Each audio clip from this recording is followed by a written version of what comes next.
नमस्कार, नेपाल टाइम्स ट्रेन्डिङमा स्वागत छ। म रश्मिता उदास।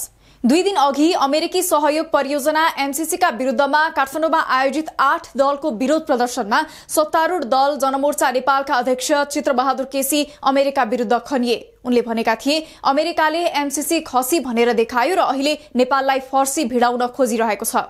अमेरिका र नेपालका नेताहरू विरुद्ध आक्रामक रूपमा खनिएका केसी त्यतिमा मात्रै सीमित भएनन्। उनले नेपालमा राजनीति देश लुट्नका लागि गरेको आरोप समेत लगाए।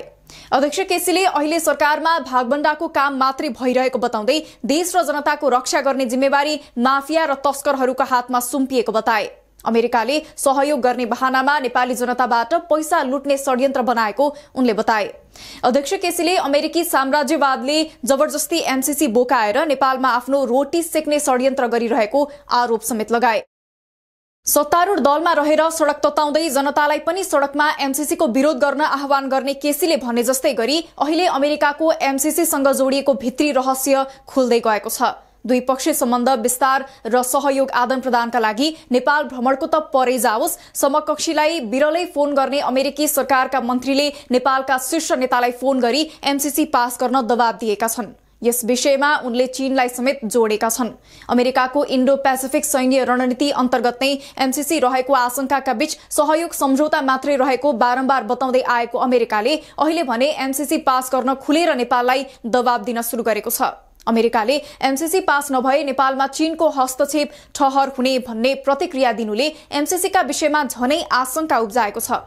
नेपाल र अमेरिकाको सम्झौतामा अमेरिकाले नै जबरजस्ती चीनलाई प्रवेश गराएको छ। उसको ध्यान चीनले अघि सारेको बीआरआईमा रहेको छ। यसले एकातर्फ एमसीसी अड्किनुमा चीनको भूमिका देखिएको छ भने अमेरिकाले एमसीसी नेपालमा चीनलाई रोक्नका लागि ल्याएको प्रष्ट भएको विश्लेषण गरिएको छ। अमेरिकाका एक मन्त्रीले एमसीसी बारे तत्काल निर्णय लिन दबाब दिएका छन्। साथै उनले एमसीसी फिर्ता भए अमेरिकी अनुदान सहयोग चीनले हस्तक्षेप गरेर स्थगित गराएको अर्थमा बुझ्ने चेतावनी पनि दिएको बाहिरिएको छ। अमेरिकी सहयोग परियोजना मिलेनियम च्यालेन्ज कम्प्याक्ट एमसीसी सम्झौता लामो समयदेखि प्रतिनिधि सभा संसदमा विचाराधीन छ। पछिल्लो पटक भने 23 माघमा मिलेनियम च्यालेन्ज कर्पोरेशनले प्रधानमन्त्री शेरबहादुर देउवा र सत्तारूढ माओवादी केन्द्रका अध्यक्ष प्रचण्डलाई पत्र लेखेर एमसीसी बारे निर्णय गर्न फागुन 16 सम्मको म्याद दिएको छ। गएको असोजमा देउवा र प्रचण्डले एमसीसी अनुमोदनका लागि वातावरण बनाउन 4-5 महिना समय मागेर एमसीसीलाई पत्र पठाएका थिए। तर सत्तारूढ गठबन्धनमै एमसीसी बारे साझा धारणा बन्न सकेको छैन। प्रधानमन्त्री देउवाले एमसीसी अघि बढाउन प्रयास गरे पनि माओवादी केन्द्र र एकीकृत समाजवादी तयार छैन। नेपाली कांग्रेसका सभापति देउवाले प्रमुख विपक्षी नेकपा एमालेको सहयोग खोजेका छन्। तर एमालेले पनि संसदमा टेबल भएर सत्तारूढ गठबन्धनको धारणा नआएसम्म नबोल्ने बताएको छ। दलहरूबीच सहमति नजुटेकै कारण प्रतिनिधि सभाको बैठक पनि पटक पटक सूचना टाँसेर स्थगित गरिएको छ। 2 फागुनका लागि बोलाइएको संसद बैठक पनि फेरि स्थगित गर्ने तयारी छ। एमसीसीले दिएको डेडलाइन नजिक आउँदा पनि दलहरू निर्णयमा पुग्न नसकेपछि बिहीबार अमेरिकाका सहायक विदेश मन्त्री डोनाल्ड लूले शीर्ष नेताहरूलाई फोन गरेका छन्। लूले प्रधानमन्त्री देउवा, माओवादी केन्द्रका अध्यक्ष पुष्पकमल दाहाल प्रचण्ड र नेकपा एमालेका अध्यक्ष केपी शर्मा ओलीसँग फोन संवाद गरेका हुन्। सहायक विदेश मन्त्री लू र प्रचण्डबीच फोन वार्ता भएको माओवादी स्रोतले पुष्टि गरेको छ। स्रोतका अनुसार संवादका क्रममा लूले एमसीसी सम्झौतामा संशोधन हुन नसक्ने बताएका छन्। उनले भनेका छन्, अब तपाईहरूले निर्णय गर्नुपर्छ। नेताहरूका अनुसार एमसीसी सम्झौता संसदबाट अनुमोदनका लागि दबाब दिने क्रममा अमेरिकी अधिकारीहरूले यसअघि चीनिया हस्तक्षेप भनेर बुझ्नेदेखि नाकाबन्दी लगाउने सम्मको धम्की दिने गरेका थिए। उनले एमसीसी फिर्ता भए अमेरिकी अनुदान सहयोग चीनले हस्तक्षेप गरेर स्थगित गराएको अर्थमा बुझ्ने चेतावनी समेत दिएका छन्। हाम्रो अनुदान सहयोग पनि चीनले हस्तक्षेप गरेर स्थगित गर्यो भनेर बुझ्छौं भनेर उनले भनेको स्रोतले बताएका छन्। लूले फोन संवादमा द्वन्द्वकालीन मुद्दा बिउताउने सम्मको चेतावनी दिएको बताइएको छ। सहायक मन्त्री लूसँगको फोन संवादका क्रममा नेपाली कांग्रेसका सभापति समेत रहेका प्रधानमन्त्री देउवाले आफू एमसीसी सम्झौता संसदमा टेबल गर्न आतुर रहेको बताएका छन्। तर कम्युनिस्टहरूले अघि बढ्न नदिएका कारण एमसीसी राजनीतिक मुद्दा बनेको उनको भनाइ थियो। एमाले अध्यक्ष ओली संसदमा टेबल भए एमसीसीलाई एमालेले अप्ठ्यारो नपार्ने तर सभामुखले संसदमै ल्याउन नदिएपछि केही गर्न नसकिने बताएका छन्। माओवादी केन्द्रका अध्यक्ष प्रचण्डले आफूहरूले अरूबाट प्रभावित भएर निर्णय नगर्ने तर एमसीसी बारे जनमत विभाजित रहेको बताएका छन्।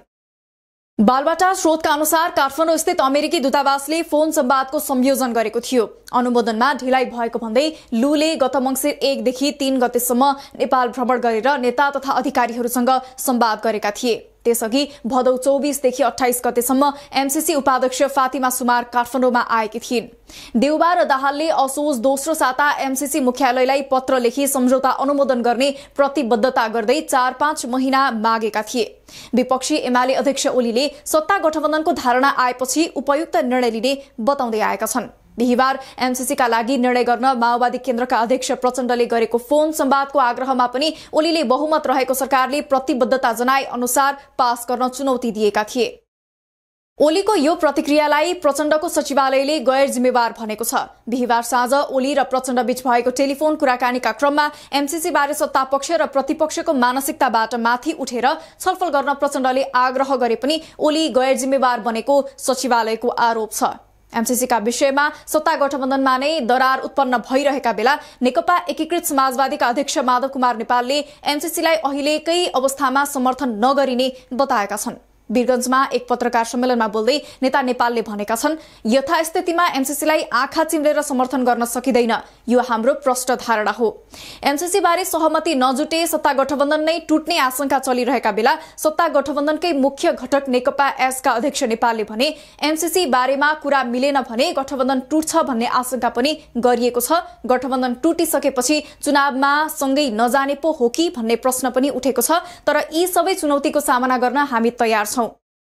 नेता नेपालले एमसीसी बारे 7वटा सवाल उठाउँदै त्यसबारेमा सरकारले प्रश्न पार्नुपर्ने बताए। उनले भने पहिलो प्रश्न यो इन्डो पेसिफिक रणनीतिको अंग हो कि होइन, दोस्रो यो अमेरिकाको सुरक्षा रणनीति अन्तर्गत पर्छ कि पर्दैन, यसमा सैन्य संलग्नता छ कि छैन, तेस्रो ट्रान्समिसन लाइन तलको भूभाग वा सडक बनाउँदा नेपालको सार्वभौम अधिकार रहन्छ कि रहँदैन, यसबारे प्रश्न पार्नुपर्छ। उनले निर्माणको काममा चाहिने श्रम शक्तिमा योग्यता क्षमता अनुसार नेपाली प्रयोग गर्न पाइन्छ कि पाइँदैन, त्यसबाट उत्पन्न हुने बौद्धिक सम्पत्तिमा नेपालको अधिकार सुनिश्चित हुन्छ कि हुँदैन, त्यसको अडिटिङ गर्ने हक नेपालको अडिटर जनरलले प्राप्त गर्छ कि गर्दैन र एमसीसीसँग जोडिएको कानूनको बारेमा स्पष्ट धारणा आउनुपर्ने बताएका छन्। चुनाव नजिकिँदो छ तर देश चुनावी भन्दा एमसीसीका कारण तरङ्गित छन्। एमसीसीका लागि कांग्रेसले निर्णय गरिसक्यो। एमाले गठबन्धन टुट्ने गरी कांग्रेसलाई साथ दिन तयार देखिएको छ। नेकपा एसले गठबन्धनको बारेमा सोचौला, एमसीसीलाई पास गर्न नसकिने बताइसक्यो। माओवादी केन्द्र एमसीसीका विपक्षमा त छ तर यसका लागि चर्को दबाव खेपिरहेको छ। नेता कार्यकर्ता पंक्ति एमसीसी विरुद्ध छन्। आफ्नै बोली र दबावले प्रचण्ड थिचिँदै गएका छन्। उनलाई सबैभन्दा बढी पीडा गठबन्धनलाई कसरी जोगाउने भन्नेमै देखिन्छ।